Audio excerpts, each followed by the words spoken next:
तुमचं पूर्ण नाव सांगा. महेंद्र बंकट शिंगळे. जोरात जोरात बोलायचं. खंडाळे.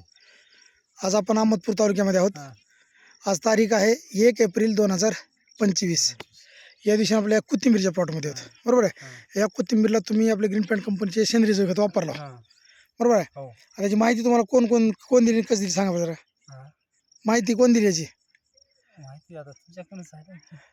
हो मा, हा, ह्याला काय काय दिलं आणि कसं दिलं जरा सांगा. आपण ह्याला स्प्रे दिलेत हां 2. नियमानं 3 कोथिंबीरचे स्प्रे झाले पाहिजेत हां म्हणजे 20 दिवसात.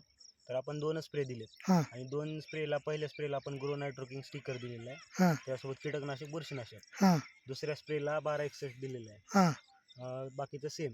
हां 2 स्प्रेमध्ये प्लॉट असा आहे. तिसऱ्या स्प्रेची गरज सध्या पडली पडली नाही. नाही. जर कोथिंबीर बोलू जरा सांगा बरं पाठीमागं. एवढ्या टेम्परेचरमध्ये प्लॉट हिरवागार आहे. अजून 4 दिवस झालं पाणी बंद केलं आता काढण्यासाठी. हां आता या झाडाबद्दल काय सांगता सांगा बरं म्हणजे. फुटवा चांगला आहे. फुटवा, फुटवा चांगला आहे. वजन वजन बी चांगलं आहे. क्वालिटी. क्वालिटी चांगली आहे. आज दुपारचे 3 वाजलेत. 3 वाजता आपण या प्लॉटमध्ये आहोत. तर या प्लॉटची कलर क्वालिटी बघितली तर काय वाटतं जरा सांगा बरं जरा. एवढ्या टेम्परेचरला टेम्परेचरला चांगलं आहे. चांगलं आहे का? म्हणजे हे खत वापरून तुम्ही समाधानी आहेत? समाधान. इतर शेतकऱ्यांना वापरावं का वापरावं. बाळा? बोला की. तर हे मिशन काळे वाचवा या अभियानात सहभागी झाला त्याबद्दल धन्यवाद. नमस्कार. नमस्कार.